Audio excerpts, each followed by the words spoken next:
Hello, welcome to my channel. My name is Zoe. I make motherhood and lifestyle videos. Today's video, I want to share with you guys all the things I've learned as now a mum of two boys about sleep. All the weird little things that I've learned along the way. I've now been a mum for 3.5 years. I have a 3.5-year-old and a 4-month-old baby. So I've been through the newborn phase twice. I'm now going through the infant phase a second time, and all the same sleep stuff is they're coming up, sleep regressions, all that. And I want to share the few things that I've learned, some things that you may not have heard of, even if you're a second or third time mum. But this video is probably more for mothers who are pregnant, or maybe new mothers who've just had a baby and they're trying to learn all there is to know about sleep. So enjoy. I'm trying to make this a really quick video, so I'll try to get to the point for you guys. I'm just sharing 4 different things that I've learned along the way. Okay, my first point, the first thing that I think is the most important sleep thing to know, and when I learnt about this, it was like my mind was blown. Why haven't I been looking at this sooner, kind of thing. And it's about learning your baby's awake periods. If you don't know what that is, definitely Google it and find out. My baby who's 4 months old, his awake period can be anywhere from 1.5 hours up to 2 hours. And that's the time frame where he's really happy, he can play and have milk and have a nappy change and whatnot. And then nearing the end of it, he's getting cranky. And that crankiness is usually a sleepy cue, along with other sleepy cues, and it's telling me that he's ready for sleep. So when I had my first baby a few years ago, I had no idea what an awake period was. I didn't want to do a sleep schedule at all. I didn't want a strict routine. I just wanted to sort of follow my baby's cues, put them to sleep when they seem like they're ready for sleep. But I didn't know anything about awake periods, and when my baby would cry, I didn't know what he wanted. I would often offer milk, or I'd pick him up and just do some play with him. And most of the time he was just actually really tired. Once I started to follow the awake periods that were appropriate to him, he started to sleep a lot longer and a lot more often. And once I realized this, I thought, this whole time, these last few months, all the times he cried, I didn't know what I was doing, I didn't know what he wanted. Most of the time he just wanted sleep. And we would have all been happier if I had just put him to sleep, but I didn't know that.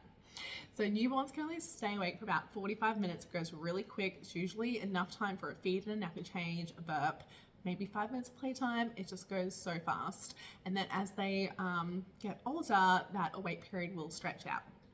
So definitely Google your baby's awake periods every month that they turn, month they turn a month older. So if your baby's 4 months going to 5, definitely have a look at what awake period is appropriate for a 5-month-old. And you usually find that you want to stretch the awake period by at least 15 minutes each month, but have a look at it. And I do find that in the morning their awake period is a lot shorter, and then throughout the day they start to wake up more. In the afternoon and the evening, that's when they stay awake the longest. So in the morning my baby can stay awake for about 1.5 hours, but before bedtime it's more like 2 hours.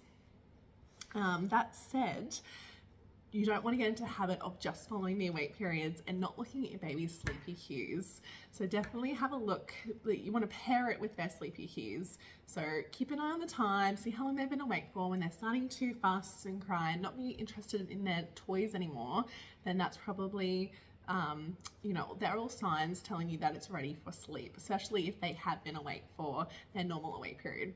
If my baby was fussing and he'd only been awake for about 1 hour, I would not be trying to put him down to sleep because it's nowhere near his awake period, right?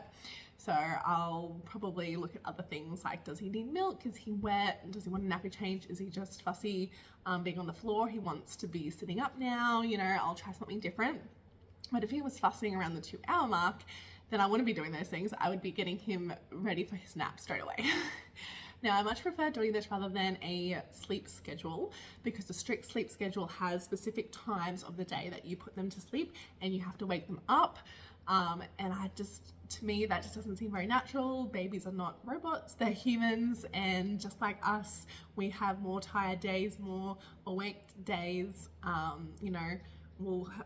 9 p.m. will come around and we'll get really tired, and then another night we can stay up till 11 and we're perfectly fine.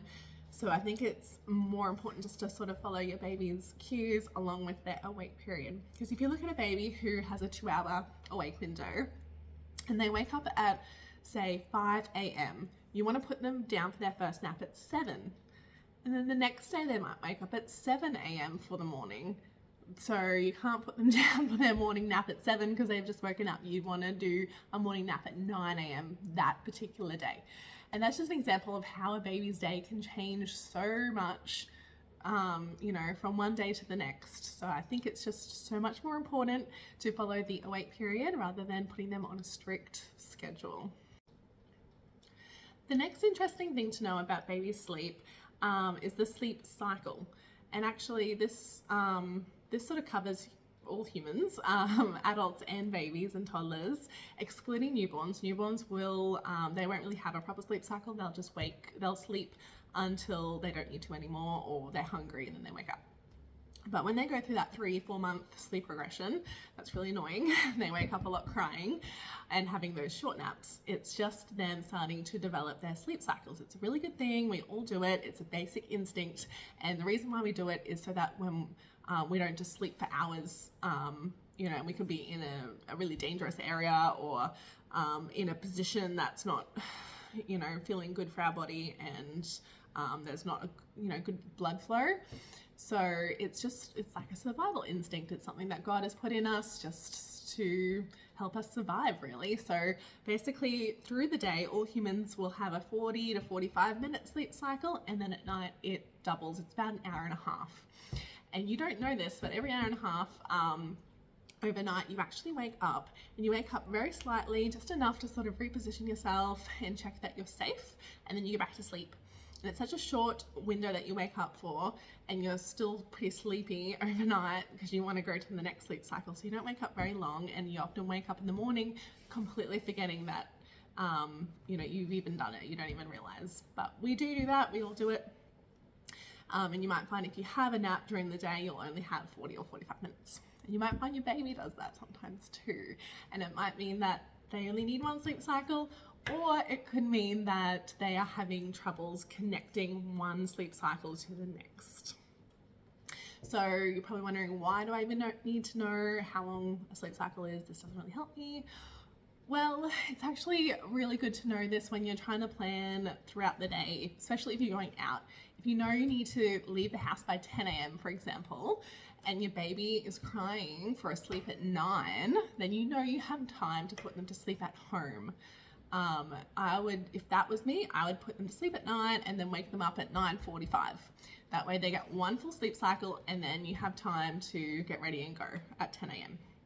If you put them down at 9 and let them continue sleeping till 10 and then got them up, they'd probably be very fussy and they would cry and they might just want to fall back asleep again.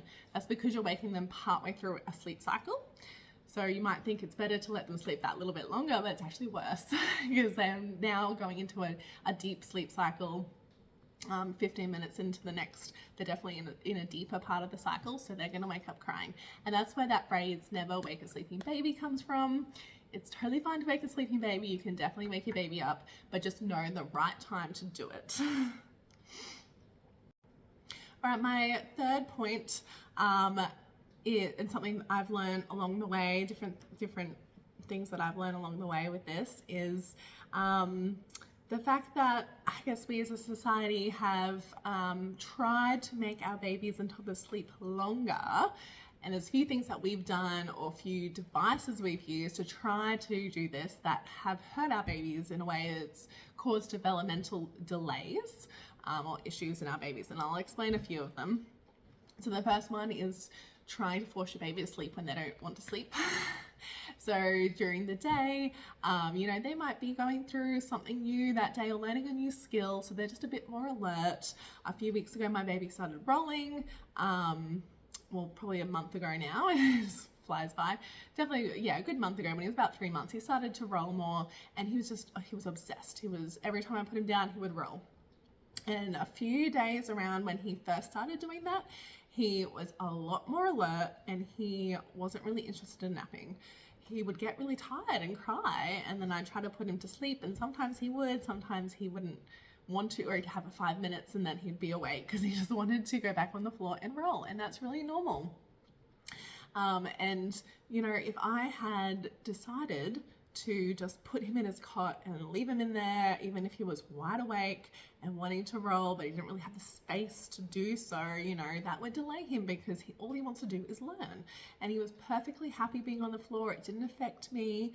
So anytime he didn't want to have a nap, I would just put him back down on the floor with his toys, and he would roll around until he couldn't do it anymore and he would cry and want to go to sleep.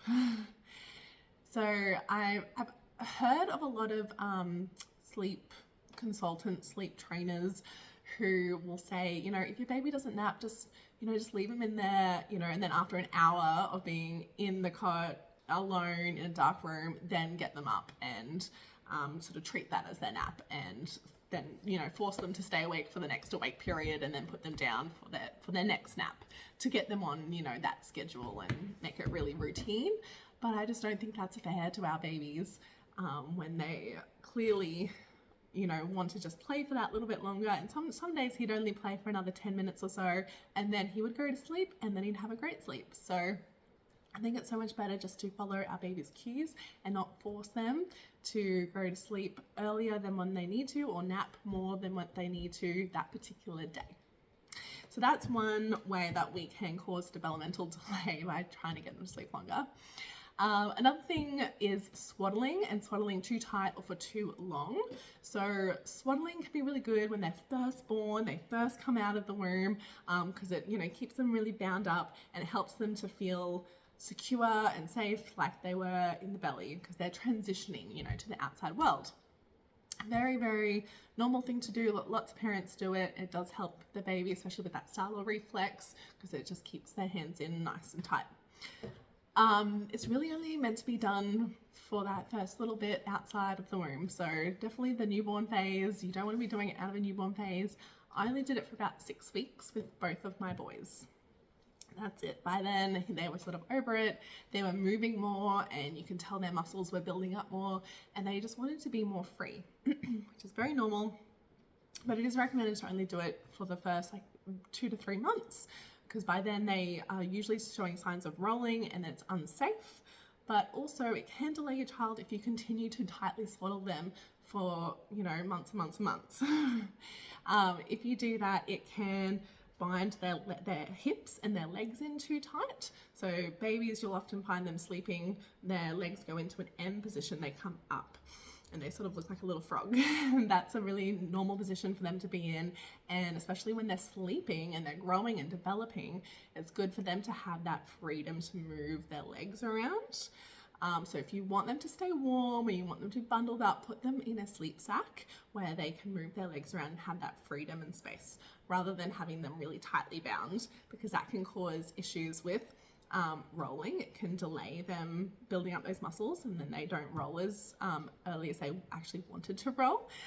Sitting up, crawling, walking, it can cause issues with walking, and it can cause hip dysplasia. You can learn all about it, or you can talk to a physio or occupational therapist. But hip dysplasia is actually really bad for a child.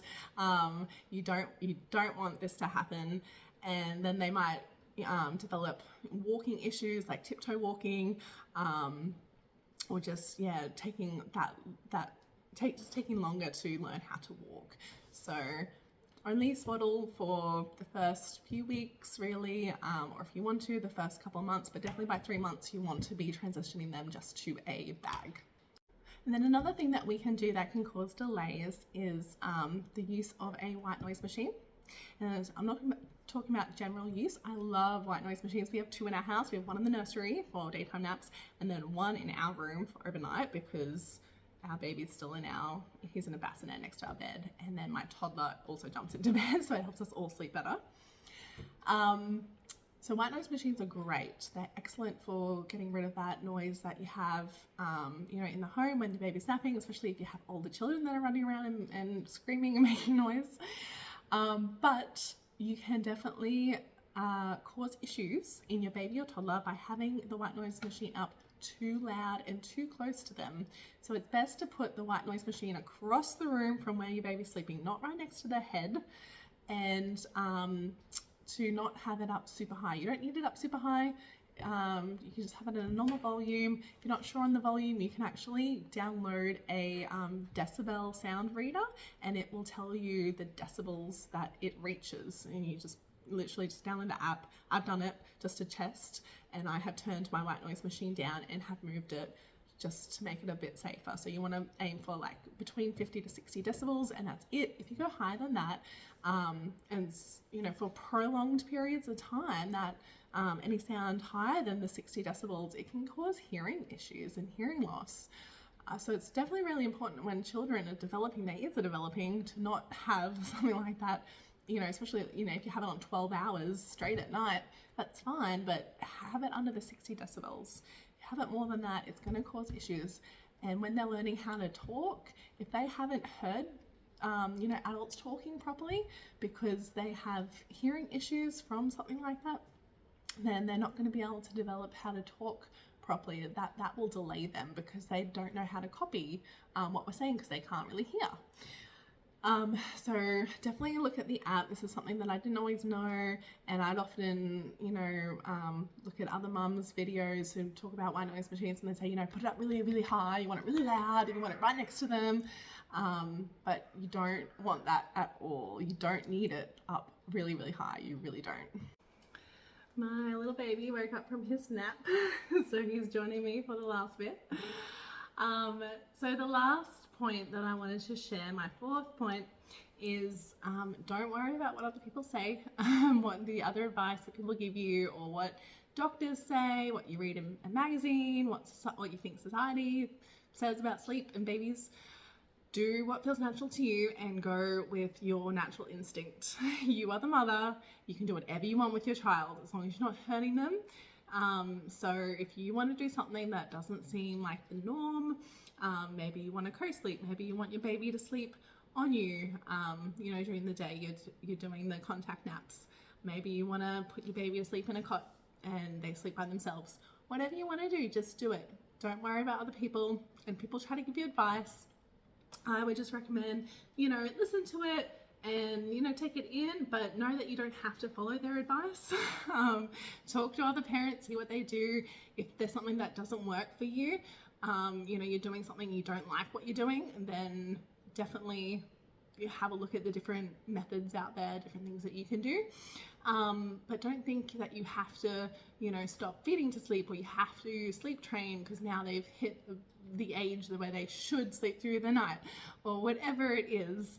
And know that every baby is different too. So a friend of yours might, you know, they might have a baby and they might have a baby that sleeps for 2-3 hours at a time during the day, and your baby has like 20-minute cat naps and you've done everything and that's just what they do. That just might be your baby, you know. So just go with your baby, go with your natural instinct, and just don't worry about what you think you should be doing. This is more for first time mums because if I could go back and tell myself that, there's definitely many things that I tried to do.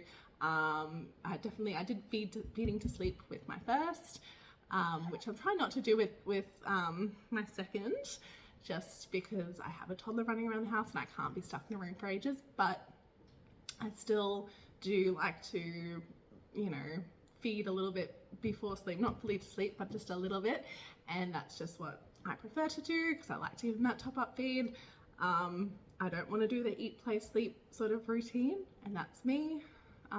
When I had my firstborn, I definitely tried to do what I read and saw was the thing that mothers do, and what society sort of says to do for babies and sleep.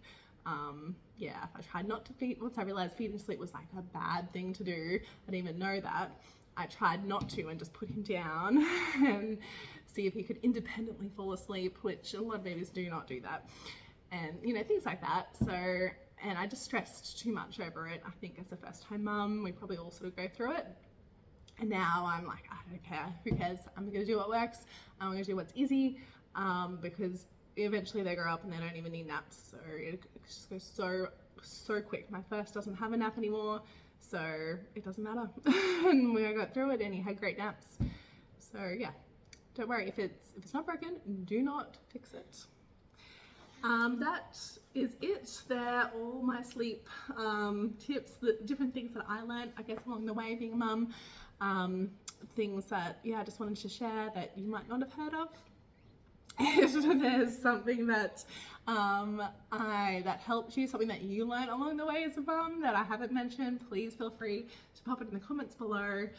And yeah, make sure you hit like on this video if you did like it. Make sure you follow my page if you want to see more content like this one. Otherwise, thank you so much for listening. Enjoy your day, and I'll see you in the next video.